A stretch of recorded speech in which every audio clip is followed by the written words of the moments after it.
You buy a plot of land near a highway exit. You install a few fast chargers.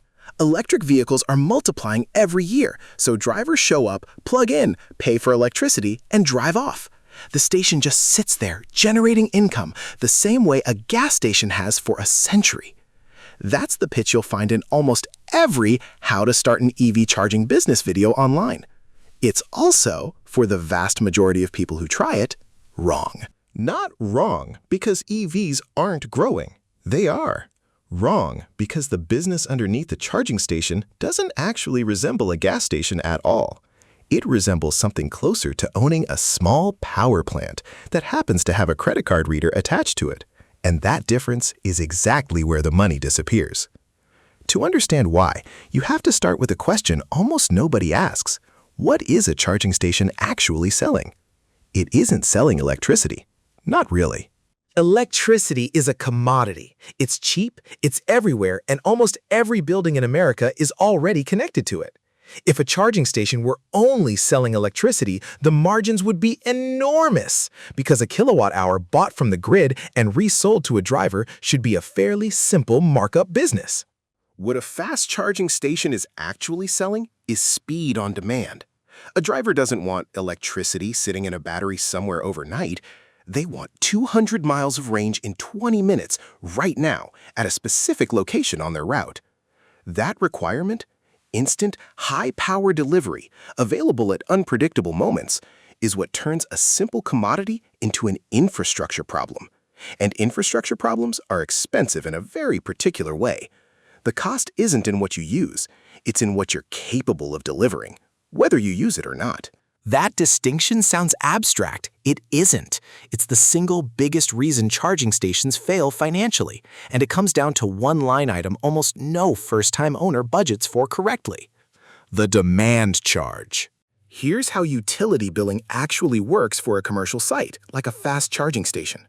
You're not just billed for the electricity you consume over the month, the energy charge. You're also billed for the single highest burst of power you pulled from the grid at any point during that billing period, the demand charge. Utilities charge this because they have to build and maintain enough capacity, substations, transformers, wiring, to handle your peak draw at any moment, even if that peak only happens for 10 minutes a month. A fast charger delivering real-world road trip speeds can pull somewhere around 150 kilowatts for a single car. Multiply that by several chargers running at once during a busy afternoon, and a station can spike to demand levels usually associated with a mid-sized commercial building for the same amount of monthly energy use as a modest retail shop. Industry researchers studying utility tariffs have found that at today's charging volumes, demand charges alone can make the fast charging station unprofitable because the station is being billed like it's constantly near its peak capacity, even when it sits mostly empty. One widely cited estimate is that a single fast charging session a day at a highway standard station can already trigger a demand charge equivalent to 150 kilowatts of billed capacity. The kind of number a station might only reach a handful of times a month, but pays for as if it happened constantly. This is why a station can be doing exactly what it was built to do, charging cars quickly, and still lose money on the electricity bill alone. The faster the charger, the worse this problem gets, because speed is precisely what spikes the demand charge. The station's biggest selling point is also its biggest financial liability. And that's before you've paid for anything else. Building the thing costs more than people expect, and the charger is the cheap part. Ask someone who's never built a station what a fast charger costs, and they'll usually guess a number in the tens of thousands, and they'd be right as far as the charging unit itself goes. Hardware for a single DC fast charger typically runs somewhere in the range of $30,000 to $90,000, depending on power output. But the charger cabinet is rarely the expensive part. Getting enough electrical capacity to that cabinet is. Most commercial sites were never wired for the kind of power draw fast charging requires, which means a new transformer, upgraded switchgear, trenching, permitting, and sometimes a request to the utility for a service upgrade that can take months or years to schedule. Once all of that is included, a single DC fast charging port, fully installed, commonly lands somewhere between $90,000 and $250,000, and high-power sites needing dedicated substations or battery storage can go well beyond that. On a typical project, the electrical and civil work, not the hardware, makes up the majority of the bill. That means a modest 4-port fast charging station, the kind you'd see off a highway exit, can represent a capital investment well into 7 figures before a single car has plugged in. Compare that to a traditional gas station, where the underground tanks and pumps are a known, standardized cost, with decades of predictable installation practice behind them. A charging station's price tag depends heavily on how far the nearest adequate power line happens to be, something the owner often doesn't fully know until the utility survey comes back. So now you have a site that costs 7 figures to build, and a billing structure that punishes it for being used in short, powerful bursts. The only way this math works is volume, a steady, reliable stream of cars charging throughout the day, spreading that fixed cost and that demand charge across as many paying sessions as possible. Which brings us to the metric that quietly separates a working station from a failing one. A busy-looking station can still be a losing station. Picture 2 stations. One has cars parked at it constantly, busy in every photo, always mentioned in local reviews as the go-to spot. The other looks quieter, cars coming and going in more scattered fashion. Intuitively, you'd assume the first station is doing better. Not necessarily. What actually determines profitability isn't how full the parking spots look. It's utilization, measured in minutes of active, paid charging per port per day, spread evenly across as many hours as possible. A station can look constantly occupied because chargers are slow, because cars are parked there long after they've finished charging, or because only 2 of 6 ports actually work reliably, and still be delivering far less billable electricity than a quieter-looking station where every charger cycles through customers efficiently all day long. The photograph tells you about parking. It tells you almost nothing about revenue. This is where EVs are still a genuinely small fraction of vehicles on the road matters. Even in markets with fast-growing EV adoption, most fast chargers spend the overwhelming majority of each day sitting idle, waiting for the next car. Low utilization is normal for the industry right now, not a sign that a particular operator did something wrong. But low utilization combined with a demand charge billing structure is a specific, predictable trap, and it's worth walking through exactly how it plays out, because this is the chain reaction that has quietly wrecked far more stations than any single bad decision could. Here's how one weak link becomes a collapse. It starts with low utilization, not enough cars charging throughout the day to spread out the fixed costs. That low utilization means each charging session that does happen has to absorb a larger share of the site's demand charges and lease payments, which pushes the effective cost per session higher than the owner budgeted for. To protect margin, the price per kilowatt hour goes up, or maintenance spending quietly gets deferred. A broken screen doesn't get fixed immediately. A malfunctioning port gets taken offline instead of repaired that week. Reliability starts slipping. Here's how one weak link becomes a collapse. Drivers notice reliability before they notice anything else. EV charging apps and driver communities actively track and share which stations are unreliable, and a reputation for broken chargers spreads fast. Because a driver who arrives with 8% battery and finds a broken charger doesn't file a polite complaint. They route around that station permanently and tell other drivers to do the same. That drives utilization down further. Lower utilization pushes the per-session cost up again. The cycle feeds itself. This exact pattern has played out publicly. Reporting on one of the country's largest fast-charging networks found persistent complaints about broken or unreliable chargers, undermining trust in the entire system, even as the company kept expanding its physical footprint. Building more chargers doesn't fix a reliability spiral. It can actually make it worse, because it spreads a fixed maintenance budget across an even larger number of ports. Which raises an uncomfortable question. If the economics are this punishing, why do so many companies keep building anyway? The answer is the counterintuitive part. The driver plugging in isn't always the real customer. In a lot of gas stations, the person buying fuel is the entire business model. In a lot of EV charging stations, that driver is closer to a supporting character. Automakers need charging infrastructure to exist so that people will buy electric vehicles in the first place. Range anxiety is a sales problem long before it's a driving problem. Real estate owners want chargers on their property because it draws in a demographic that tends to spend more time and more money at the attached retail or restaurant while their car charges. Governments want charging infrastructure built out because it's a prerequisite for broader EV adoption targets, and they've been willing to pay for a meaningful share of the build-out through grants and tax credits to make that happen. That reshapes who the station is really built to satisfy. A retailer might accept a barely profitable, even loss-making charging station because the real payoff is the extra foot traffic and dwell time in the attached store. A government program might fund the electrical infrastructure specifically because the surrounding economic case doesn't pencil out on its own yet, and the goal is to prove out the corridor before private capital fully believes in it.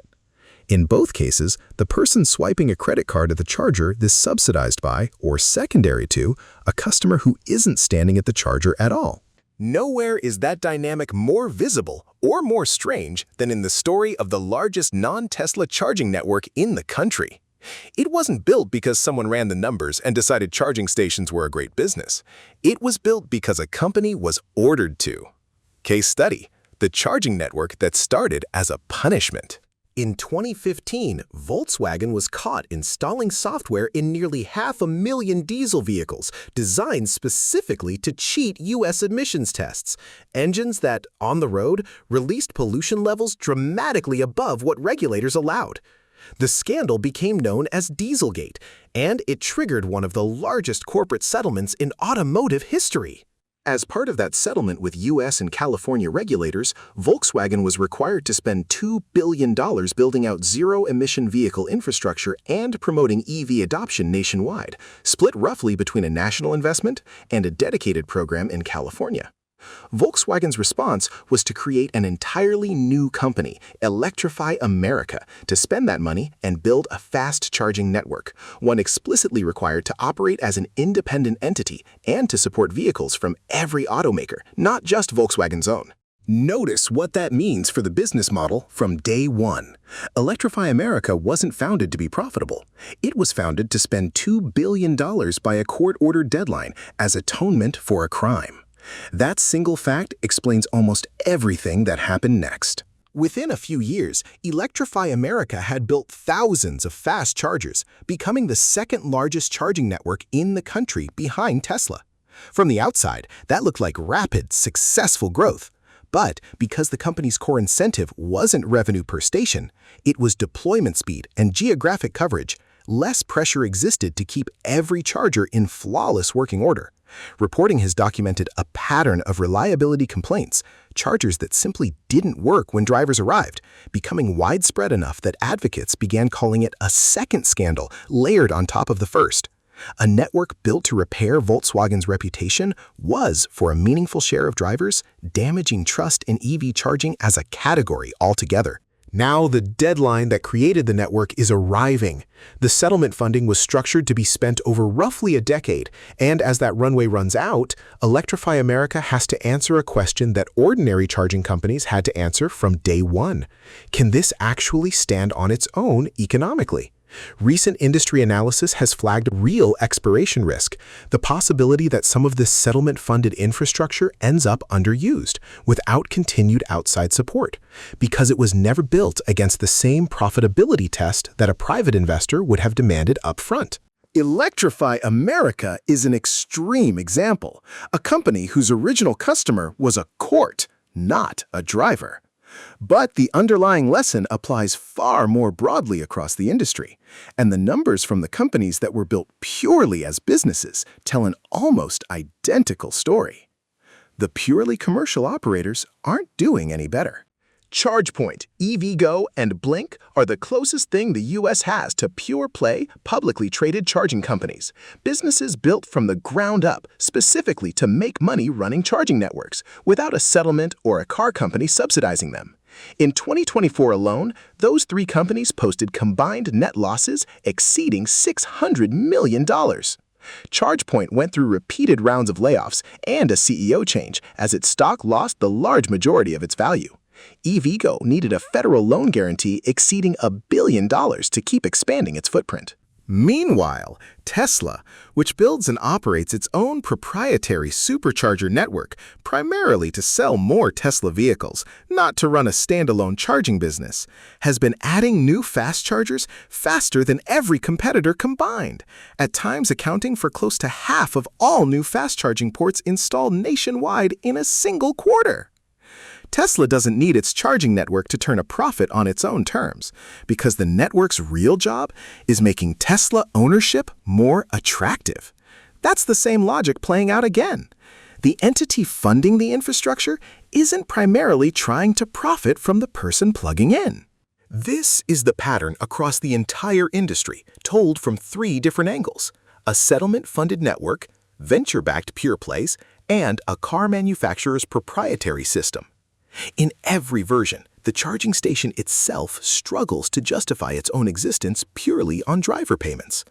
It survives because something else, brand strategy, government policy, real estate traffic, legal obligation, is willing to absorb the gap. So what does ownership actually look like if you're the one signing the loan?